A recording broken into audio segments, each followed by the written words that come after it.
Hello hello students, how are you? I think आप सभी अपने पेरेंट्स के साथ घरों में सेफ होंगे, सुरक्षित होंगे। अभी क्लास 10 का हम रियल नंबर्स पढ़ रहे हैं। फर्स्ट क्लास मैंने वीडियो लेक्चर आपको शेयर किया था। उसके बाद सेकंड और थर्ड पार्ट में मैंने आप लोगों के साथ गूगल मीट के थ्रू आपसे जुड़ा था और हम लोगों ने क्लास डिस्कस किया था। अब फोर्थ पार्ट में मैं फिर वीडियो लेक्चर लेकर के हाजिर हूँ। तो आगे इसमें हम क्या पढ़ेंगे वो डिस्कस कर लेते हैं। देखिए, इसमें हम पढ़ेंगे रिविजिटिंग इरेशनल नंबर। यहाँ एक वर्ड यूज हुआ रिविजिटिंग इसलिए क्योंकि क्लास 9th में आप लोग ऑलरेडी इरेशनल क्या होता है उसके बारे में डिस्कस कर चुके हैं। तो हम फिर से थोड़ा सा समझेंगे। रेशनल नंबर आप लोगों ने पढ़ा। रेशनल नंबर क्या होता है? वो नंबर्स जिसे हम p अपॉन q के फॉर्म में लिख सकते हैं, ऐसे नंबर्स को हम क्या कहते हैं? रेशनल नंबर कहते हैं, जहां पे q नॉट इक्वल टू 0 होता है। ऑलरेडी हम डिस्कस कर चुके हैं। A number written in the form of p by q where p and q are integers and q is not equal to 0, then it is called rational number। ये आप लोगों ने ऑलरेडी सीख लिया है, समझ लिया है। लोअर क्लास में भी आप लोगों ने इसे पढ़ा। तो इरेशनल क्या होता है? तो इरेशनल जस्ट अपोजिट है रेशनल का।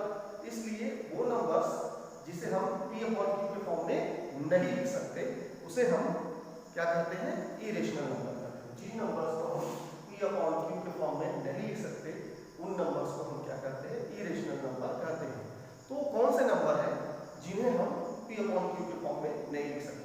तो जनरली क्यूब रूट वाले नंबर, स्क्वायर रूट वाले नंबर जैसे √2, √3, √5 है ना, ये नंबर्स हैं जिन्हें हम p अपॉन q के फॉर्म में नहीं लिख सकते। तो इसलिए इन नंबर्स को हम इरेशनल नंबर कहते हैं। ध्यान दीजिए, पाई का जो एक्चुअल वैल्यू है वो आज तक कंप्लीटली कोई भी फाइंड नहीं कर सका है। जो पाई का आप वैल्यू पढ़ते हैं 22/7, वो एक्चुअल में उसका रियल वैल्यू नहीं है। 22/7 तो एक रेशनल नंबर है ना, जबकि पाई इरेशनल नंबर है। वो एक लगभग वैल्यू है, अप्रॉक्स वैल्यू है। 22/7 is approx value of pi, not accurate value of pi. इस बात का ध्यान रखिए। Originally pi is irrational. अगर हम इसका डेसिमल एक्सपांशन देखें तो हम पाएंगे कि इसका जो डेसिमल एक्सपांशन होता है वो non terminating, non repeating decimal होता है, तो वो इरेशनल होता है ना। टर्मिनेटिंग डेसिमल रेशनल होता है, ठीक है, और non terminating but repeating decimal भी क्या होता है? रेशनल नंबर होता है। लेकिन नॉन टर्मिनेटिंग भी हो और नॉन रिपीटिंग भी हो तो वो इरेशनल होता है। और पाई का भी decimal representation non terminating, non repeating होता है, इसलिए वो भी इरेशनल नंबर में आता है। आगे हम देखेंगे, यहाँ पर एक थ्योरम है आपके बुक में, थ्योरम 1.3। तो थ्योरम 1.3 क्या कहता है थोड़ा देखेंगे। कह रहे हैं थ्योरम 1.3 आपके बुक में है, let p small p be a prime number. मान लेते हैं p एक प्राइम नंबर है। If p divides a square then p divides a where a is a positive integer। क्या कहता है ये थ्योरम? ये थ्योरम कहता है, थ्योरम 1.3 कहता है कि p एक प्राइम नंबर है, p is a prime number,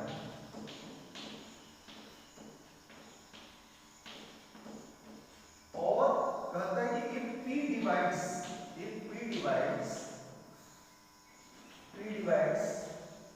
a square, अगर p a स्क्वायर को डिवाइड करेगा then p also divide a, है ना, then p also divide a। यानी अगर a स्क्वायर को डिवाइड कर रहा है तो a को भी डिवाइड करेगा, जहां पे एक पॉजिटिव इंटीजर है। a is a positive integer, a जो है पॉजिटिव इंटीजर है। ये कह रहा है थ्योरम 1.3 कि p एक प्राइम नंबर है और कोई स्क्वायर नंबर को हम p से डिवाइड कर पा रहे हैं तो a भी p से डिवाइड होगा। एक एग्जांपल देता हूं। सपोज 16 2 से डिवाइड होगा। 2 एक प्राइम नंबर है, 2 इज अ प्राइम नंबर, है ना। तो 16 किसका स्क्वायर है? 4 का स्क्वायर है, तो 4 भी 2 से डिवाइड होगा। ऐसा कहना चाह रहा है थ्योरम 1.3। मैंने इसे एग्जांपल के थ्रू समझाया कि सपोज a का वैल्यू 4 है और वो 2 से डिवाइड हो रहा है ना। तो a स्क्वायर 16 है, तो अगर ये डिवाइड हो रहा है तो ये भी 2 से डिवाइड होगा, किसी भी प्राइम नंबर से डिवाइड होगा। ठीक है, ये कहना चाह रहा है थ्योरम 1.3। अब ये जो रूट वाले नंबर्स आप लोगों ने देखा, √2, √3, √4, सॉरी √4 नहीं, √4 is a rational number because 4 is a perfect square. ठीक है, तो √2, √3, √4, 5 ये सब जो नंबर्स हैं इनको हम इरेशनल किस प्रकार से प्रूव कर सकते हैं, यहाँ पर नेक्स्ट थ्योरम में हम देखेंगे। तो नेक्स्ट थ्योरम क्या है? जो नेक्स्ट थ्योरम है वो थ्योरम 1.4 है और ये कहता है √2 इज इरेशनल। √2 is irrational. ये हम इसे वेरीफाई करेंगे कि क्या √2 इरेशनल है। तो देखते हैं यहाँ पे √2 को इरेशनल करके। तो यहाँ पे इसका सॉल्यूशन देखेंगे। यहाँ पर हम इसे कॉन्ट्रोडिक्टरी प्रूव करेंगे। कॉन्ट्रोडिक्टरी प्रूव का क्या मतलब होता है कि जो प्रूव करना है, हमें क्या प्रूव करना है? इरेशनल, उसके उल्टा मानना है, मतलब हमें रेशनल मान के चलना है, उसको हम रेशनल मान करके एज्यूम करेंगे। Let us assume that √2 is a rational, therefore अगर √2 रेशनल है तो इसे हम p अपॉन q के फॉर्म में लिख सकते हैं। तो इसलिए p अपॉन q लिख दिया। वेयर देखिए, where p and q are integers, यहाँ पे हम साथ में कोप्राइम ले लेंगे। Where p and q are coprimes, p and q are coprimes and q is not equal to 0 and q is not equal to 0। अभी coprime का क्या मतलब है? 11th क्लास में आप लोगों ने पढ़ा है कि कोप्राइम का मतलब होता है p और q दोनों का 1 के अलावा कोई भी अदर कॉमन फैक्टर्स नहीं होना चाहिए, केवल 1 ही कॉमन फैक्टर हो सकता है। तो ऐसे दो नंबर्स को हम क्या कहते हैं? कोप्राइम्स कहते हैं। ठीक है, अब इसको आगे सॉल्व करने के लिए हम क्या करेंगे?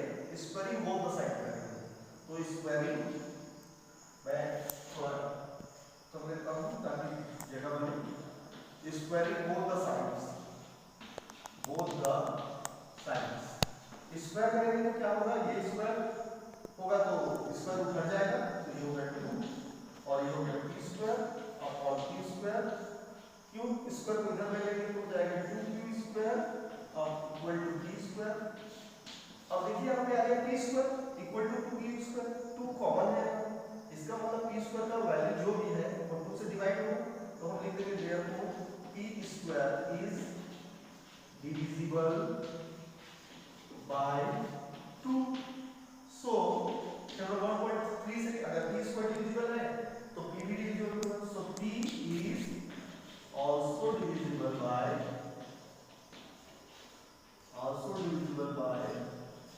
2। ये हो जाएगा। अब अगर p 2 से डिविजिबल है तो उसकी वैल्यू को हम 2 के मल्टीपल के फॉर्म में मान सकते हैं। तो सपोज मान लेते हैं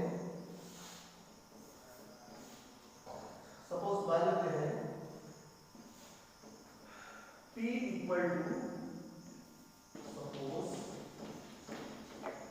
p इक्वल टू 2x। ये 2x किस में रख देंगे इक्वेशन 1 में, तो p की जगह पे हम 2x रखेंगे तो क्या हो जाएगा? 2q square equal to 2x whole square. Solve करेंगे तो ये हो जाएगा 2q square equal to 4x square. 2 से डिवाइड होगा तो आ जाएगा q square equal to 2x square. Second equation. अब यहाँ पे देखिए q स्क्वायर का वैल्यू में 2 आ रहा है कॉमन, 2 आ रहा है मतलब 2 से डिविजिबल है। तो हम यहाँ लिखेंगे therefore q square is divisible by 2। So Q is also divisible by 2। इसका मतलब ये हुआ कि P divisible है 2 से और Q is also divisible by 2। So both P and Q are divisible by 2। It means they are not primes, co-primes। They are not co-primes। हमने माना था कि वो रेशनल है और P और Q co-primes है, लेकिन दोनों ही P और Q 2 से भी divisible है, मतलब कॉमन फैक्टर है। So it is a contradiction। है ना? तो ये कॉन्ट्रडिक्शन मिल गया हमें। So our assumption is wrong। तो हम यहाँ पे लिखेंगे therefore our assumption is wrong। तो अगर हमने जो शुरुआत में माना था, हमने शुरू में क्या माना था कि √2 रेशनल है, वो गलत हो गया। तो सही क्या होगा? उसका अपोजिट, यानी अगर वो रेशनल नहीं है तो क्या होगा? इरेशनल होगा। तो हम लिखेंगे सो √2 is an irrational, और ये हमारा थ्योरम ट्रू। ठीक है, √2 is an irrational। अब इस तरह के जितने भी क्वेश्चन आएंगे, चाहे √3 के लिए आए, चाहे √5 के लिए या √7 के लिए, सभी को इसी मेथड से करेंगे। जैसे मैं यहाँ पे √3 ले लेता हूँ। अगर √2 के बजाय यहाँ √3 होता, सबका सेम मेथड है, कोई अलग मेथड नहीं है, इस चीज का ध्यान रखेंगे। सबके लिए सेम मेथड है। अगर √3 को प्रूव करने के लिए रहता है तो इसी तरीके से करेंगे, √5 के लिए रहता है तो इसी तरीके से करेंगे। क्या चेंजेस करना होगा? जैसे 3 का था तो यहाँ √2 की जगह में 3 आ जाता है, 3 यहाँ पर हम 3 लिख देते हैं, √3 यहाँ पर भी 3 हो जाएगा, इधर ये सब 3 हो जाएंगे, यहाँ 3 से डिविजिबल कर देंगे क्योंकि 3 आ रहा है कॉमन, यहाँ 3 कॉमन आ रहा है, 3 q² t² है ना? तो 3 से डिविजिबल हो जाएगा, और जब 3 से डिविजिबल हो गया तो p जो है 3 का मल्टीपल में आएगा, तो इसलिए उसकी वैल्यू को है ना हम 3x रखेंगे 2x की जगह में, है ना? जब √2 के लिए कर रहे हैं तो 2x रखेंगे, 3 के लिए कर रहे हैं तो 3x, 5 के लिए कर रहे हैं √5 के लिए कर रहे हैं तो 5x। ठीक है, तो ये यहाँ पर 3 रहेगा, यहाँ पर 3 रहेगा, और यहाँ 3 का स्क्वायर हो जाएगा तो 9x² होगा। डिवाइड करेंगे 3 से दोनों साइड को, 3², यहाँ भी 3 आ जाएगा, यहाँ भी 3 आ जाएगा, और इस तरह से यहाँ भी 3। तो केवल प्रोसेस सेम रहेगा। अगर 3 के लिए भी करता है तो यही स्टेप्स रहेंगे, सेम स्टेप फॉलो करेंगे, और इस तरह से ये √3 भी प्रूव हो गया। 5 के लिए कहेगा तो सेम 3 के जगह में 5 ले लेंगे और सॉल्व करेंगे। तो इस तरह से ये एक मेथड है जिसको हम इरेशनल प्रूव करने के लिए फॉलो करेंगे। ठीक है, इसके बाद सेकेंड टाइप का हम देखेंगे, उसके लिए मैं कुछ एग्जांपल दूंगा। इरेशनल प्रूव करने के लिए क्वेश्चंस आते ही आते हैं, ये बहुत ही इंपॉर्टेंट है, इस बात का ध्यान रखेंगे। और इसमें 2 टाइप से क्वेश्चन बनता है। एक टाइप ये बना कि डायरेक्टली पूछ लिया कि prove that √2 is an irrational, या √3 प्रूव दैट √3 is irrational, इस तरह से क्वेश्चन पूछ लिया। लेकिन कुछ क्वेश्चन ऐसे भी आते हैं जिसमें रेशनल और इरेशनल कंबाइन हो, और उनको भी हमें क्या करना रहता है? प्रूव करना रहता है। तो एक एग्जांपल देखते हैं। लिखा है suppose prove that 3√2 is irrational. ये प्रूव करना है कि ये भी एक इरेशनल है। अब इसमें क्या खास बात दिखाई दे रहा है? इस पर √2 दिखाई दे रहा है, जिसको हम पहले प्रूव कर चुके हैं कि इरेशनल है, लेकिन यहाँ पर 3 रेशनल है, 3 और 2 रेशनल और इरेशनल का प्रोडक्ट भी इरेशनल होगा। ऐसा कर रहा है कि रेशनल और इरेशनल का प्रोडक्ट भी इरेशनल होगा, ये हम यहाँ पर वेरीफाई करेंगे। तो इसको देखते हैं कैसे सॉल्व करेंगे। इसमें भी वही शुरुआत में मानेंगे, लेट अस एज्यूम, ये सेम रहेगा लिखने का तरीका। Let us assume that 3√2 is rational, ये हो जाएगा इज रेशनल, है ना? उसके बाद आप इसको भी therefore 3√2 को p/q पर रखेंगे, यहाँ भी लिखेंगे where p and q are integers लिख सकते हो, आर इंटीजर्स या प्राइम्स को प्राइम्स भी लिख सकते हो। Integers and q is not equal to 0। इतना तो लिखना नहीं है, इतना बार उसमें लिखना है, ठीक है। अब यहाँ उस मेथड में क्या करते थे, स्क्वायरिंग बोथ द साइड करते थे। इसमें स्क्वायरिंग बोथ द साइड नहीं करना है। इसमें क्या करना है कि जो स्क्वायर रूट वाला नंबर है उसको एक साइड में रखना है, अदर्स नंबर को दूसरे साइड में पहुंचाना है। तो स्क्वायर रूट को यहीं रहने दीजिए और 3 को ट्रांसपोज कीजिए, तो उधर ले जाएंगे तो ये 3q हो जाएगा। अब p क्या है, इंटीजर है, q क्या है, integer, 3q is also integer, so p upon 3q is a rational. p upon 3q क्या होगा, रेशनल। लेकिन रूट 2 क्या है, इरेशनल है, तो ये कॉन्ट्रडिक्शन हो गया, इधर इरेशनल है और इधर रेशनल है, तो दोनों इक्वल कैसे हो सकते हैं, so it is a contradiction. तो हम लिखेंगे हियर, क्या लिखेंगे, here square root of 2 is irrational but p upon 3q is a rational, is a rational, so it is a contradiction, so it is a contradiction, therefore our assumption is wrong। यहाँ पे लिख देंगे therefore our assumption is wrong and therefore 3 root 2 is irrational। ये prove हो जाएगा, irrational, ये हो गया। इस तरह से करेंगे। एक क्वेश्चन और है इसमें जो मैं बताना चाहूँगा आपको, इम्पोर्टेंट है।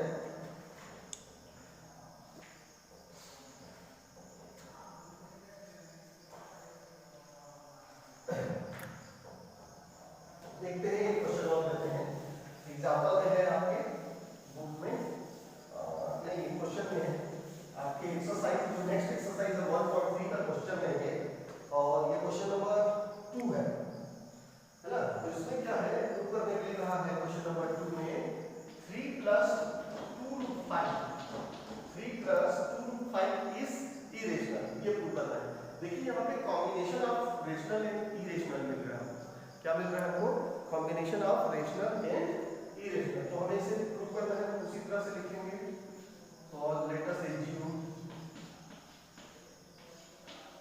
assume that 3 + 2 √ 5 is a rational,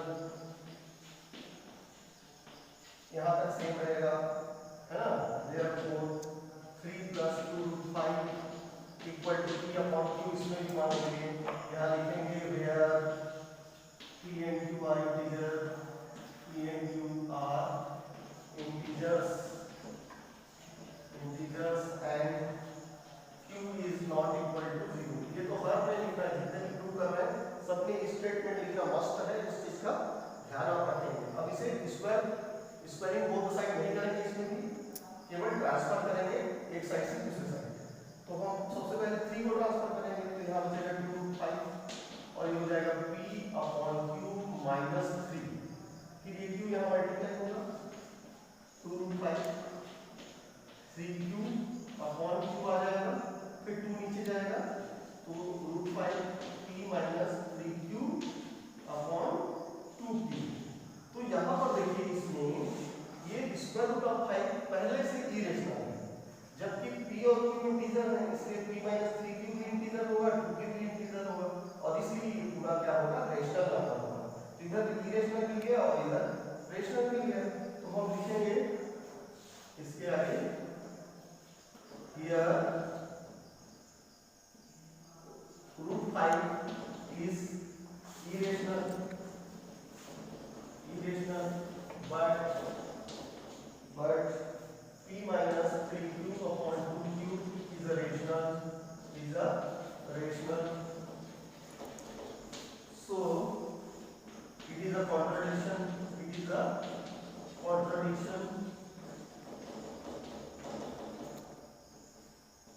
therefore our assumption is wrong। जो हमने माना था गलत है ना। तो सही क्या है, उसका अपोजिट, यानी ये रेशनल नहीं है बल्कि क्या है, इरेशनल है। तो हम लिखेंगे therefore 3 + 2 √ 5 is irrational, और ये ट्रू। तो ये इस तरह से हम प्रूव करते हैं। तो दो फिर √3 √2 या √5 को इरेशनल प्रूव करने के लिए कहता है, या फिर जो है इस तरह से कॉम्बिनेशन ऑफ रेशनल और इरेशनल नंबर का कॉम्बिनेशन को प्रूव करने के लिए करता है। तो उसके लिए ये मेथड है। तो दोनों डिफरेंट मेथड है, दोनों टाइप के क्वेश्चन आपको करना है। इसका प्रिंटेड मटेरियल मैं आपको व्हाट्सएप कर दूंगा, तो आप उसको भी देख लेंगे, ठीक है। अब इसके आगे हम करते हैं रिविजिटिंग रेशनल नंबर्स। ये एक्सरसाइज 1.3 अभी जितना तक डिस्कस किया उसके बेस पे आपका एक्सरसाइज 1.3 सॉल्व हो जाएगा। तो अब हम रिविजिटिंग इरेशनल नंबर के बजाय रेशनल नंबर देखेंगे।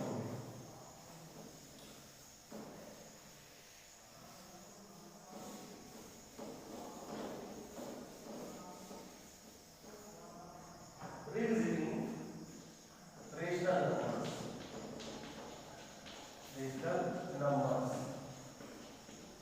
and its decimal expansion, कि रेशनल नंबर का डेसिमल एक्सपांशन किस तरह से होता है। तो रेशनल नंबर आपको पहले ही मालूम है, जिस नंबर को हम p/q के फॉर्म में लिख सकते हैं उसे हम रेशनल नंबर कहते हैं, और जहाँ पे q नॉट इक्वल टू 0 होता है। इसके साथ ही आप लोगों ने लोअर क्लास में ये भी पढ़ा है कि जो रेशनल नंबर है उनका जो डेसिमल एक्सपांशन होता है, जो डेसिमल एक्सपांशन होता है वो टर्मिनेटिंग डेसिमल होता है या फिर non terminating but repeating decimal, यानी जो डेसिमल के बाद नंबर आते हैं वो बार बार रिपीट होते हैं, है ना।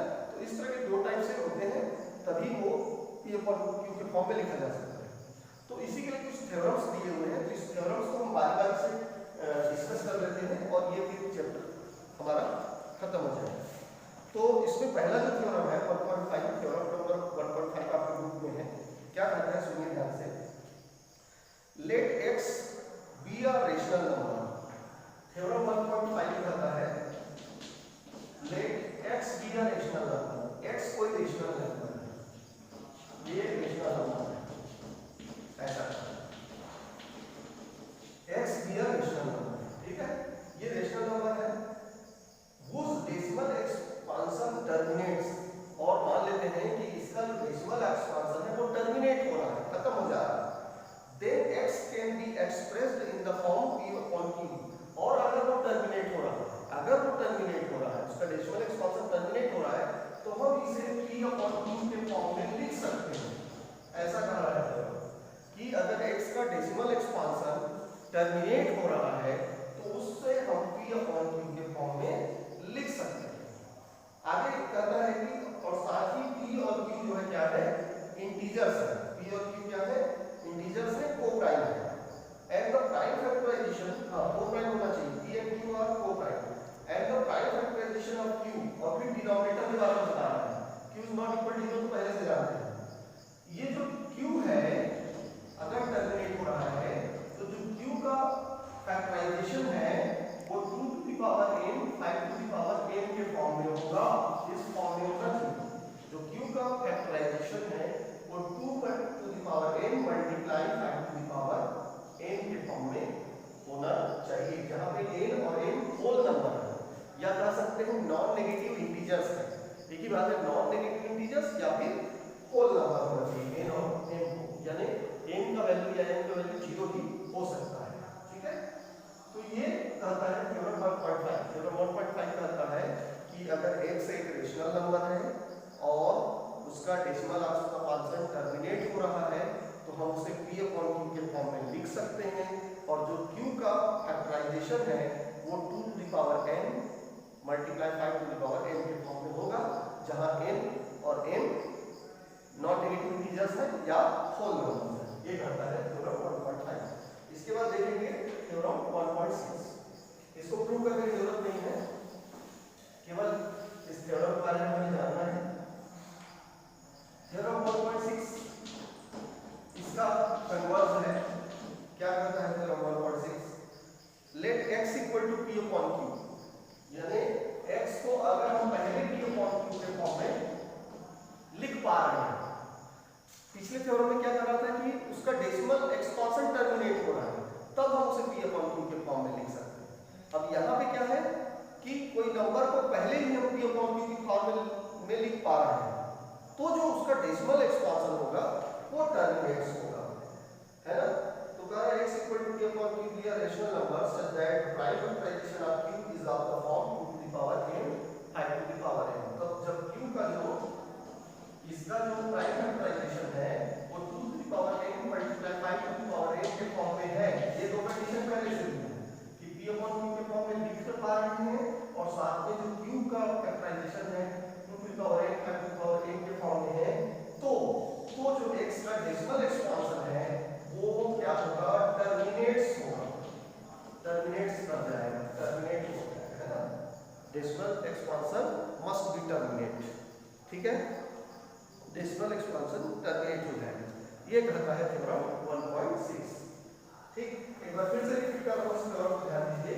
थ्योरम कहता है कि अगर कोई रेशनल नंबर है जिसे हम p अपॉन q के फॉर्म में लिख सकते हैं और q का जो फैक्टराइजेशन है वो 2 to the power n 5 to the power n के फॉर्म में है, तो उसका जो डेसिमल एक्सपांशन है वो टर्मिनेट होगा। पहले वाले में कह रहा था कि पहले टर्मिनेट होगा, बाद में हम उसे p अपॉन q के फॉर्म में लिख पाएंगे और जो q का फैक्टराइजेशन है वो उस फॉर्म में होगा, 2 to the power n 5 to the power n के फॉर्म में होगा, ऐसा कहना है। लास्ट थ्योरम है थ्योरम 1.7। ये लास्ट थ्योरम है। ये कहता है let x equal to p upon q be a rational number. एक x एक है जिसे p अपॉन q के फॉर्म में लिख सकते हैं और वो रेशनल नंबर है such that the prime factorisation of q is not of the form 2 to the power n 5 to the power. यानी x एक रेशनल नंबर है p अपॉन q के फॉर्म में है, लेकिन जो q का प्राइम फैक्टराइजेशन है वो इस फॉर्म में नहीं है, मतलब नॉट इस फॉर्म में नहीं है, मतलब इन दोनों के अलावा और कोई फैक्टर है, जैसे 3 प्राइम नंबर हो सकता है, 7 हो सकता है या 11 हो सकता है और भी कुछ है, ठीक है। तो इस केस में ये जो डेसिमल एक्सपांशन है वो नॉन टर्मिनेटिंग होगा, मतलब टर्मिनेट नहीं होगा, लेकिन जो डेसिमल के बाद आने वाले नंबर हैं वो रिपीटिंग होंगे, रिपीट होंगे या रिकरिंग होंगे, ठीक है। ऐसा कह रहा है थ्योरम 1.7 कि एक नंबर है जिसे हम p अपॉन q के फॉर्म में लिख सकते हैं और q का prime factorization 2 to the power n 5 to the power n के फॉर्म में नहीं है, तो उसका जो डेसिमल एक्सपांशन है वो non terminating but repeating decimal होगा, ऐसा कहता है थ्योरम 1.7। 1.7 के बाद आपका एक्सरसाइज है, एक्सरसाइज 1.4 है और इसमें कुछ इसी तरह के क्वेश्चंस दिए हुए हैं, कोई नंबर दिया हुआ है। जैसे एग्जांपल के लिए एक क्वेश्चन मैं उठाता हूं जल्दी से।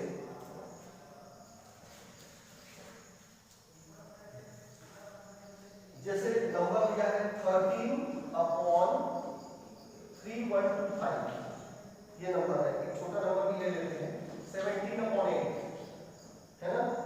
तो ये नंबर दो नंबर दिया है, ठीक है। हमको इसको चेक करना है कि क्या इसका जो डेसिमल एक्सपांशन है वो टर्मिनेटिंग होगा कि नॉन टर्मिनेटिंग होगा। रेशनल नंबर तो है ही, क्योंकि अपॉन के फॉर्म में लिखा है, p अपॉन q के फॉर्म में लिखा है, p अपॉन q के फॉर्म में रेशनल नंबर तो है, लेकिन इनका डेसिमल एक्सपांशन टर्मिनेट होगा या नहीं होगा, ये हम देखना चाहते हैं। तो उसके लिए हम क्या करेंगे, पहले तो ये देखेंगे कि ये कोप्राइम है या नहीं। कोप्राइम का मतलब दोनों में 1 के अलावा कोई भी कॉमन फैक्टर नहीं होना चाहिए।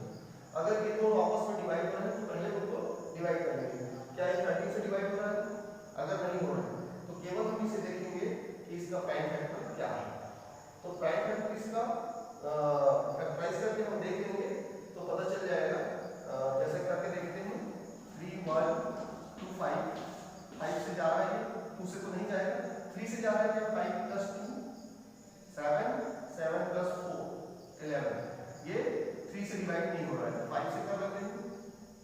5 6 30 है ना, 1 5 2 10 और 5 फिर 5 से जाएगा, है ना, 5 से जाएगा 125 टाइम, फिर 5 से जाएगा 25 टाइम, फिर 5 से जाएगा 5 टाइम और फिर 5 से जाएगा। तो कितने बार है? 1 2 3 4 5। तो इसका जो डिनोमिनेटर है यानी ये वाला वो 2 टू द पावर 0, 2 नहीं आया मतलब 2 का पावर 0 है और n और n होल नंबर को रखते हैं, 0 हो सकता है पावर और 2 टू द पावर 0 का मतलब 1 होता है ना।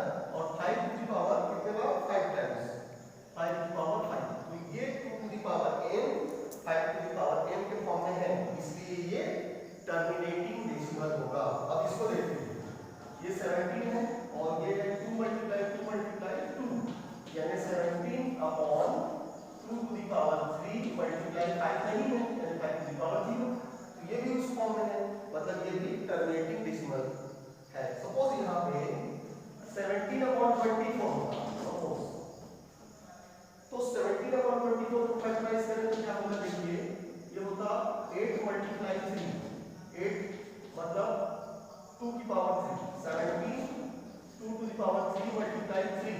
अब देखिए चलो 5 भी लगा देता हूँ, अगर आपने पता है, लेकिन इन दोनों के अलावा 3 भी आ रहा है, 3 भी आ रहा है, मतलब अब ये क्या होगा, non terminating but repeating decimal होगा, non terminating but repeating decimal होगा। तो इसी तरह के क्वेश्चन एक्सरसाइज 1.4 में है, आप इसे सॉल्व कीजिए और दोनों एक्सरसाइज में 1.3 1.4 दोनों को सॉल्व कीजिए, और कोई भी प्रॉब्लम है तो उस प्रॉब्लम को व्हाट्सएप के द्वारा या फोन के द्वारा मुझे बताइए, मैं उसे सॉल्व करके आपको डेफिनेटली उसको प्रोवाइड करूंगा। तो उम्मीद है ये चैप्टर कंप्लीट हो चुका है, रियल नंबर्स। इससे पहले पॉलिनोमियल हम लोगों ने ऑलरेडी डिस्कस कर लिया था, ठीक है, तो इसको एंजॉय किया होगा, ठीक है। तो जल्दी ही अगले चैप्टर के साथ मिलेंगे। थैंक्स।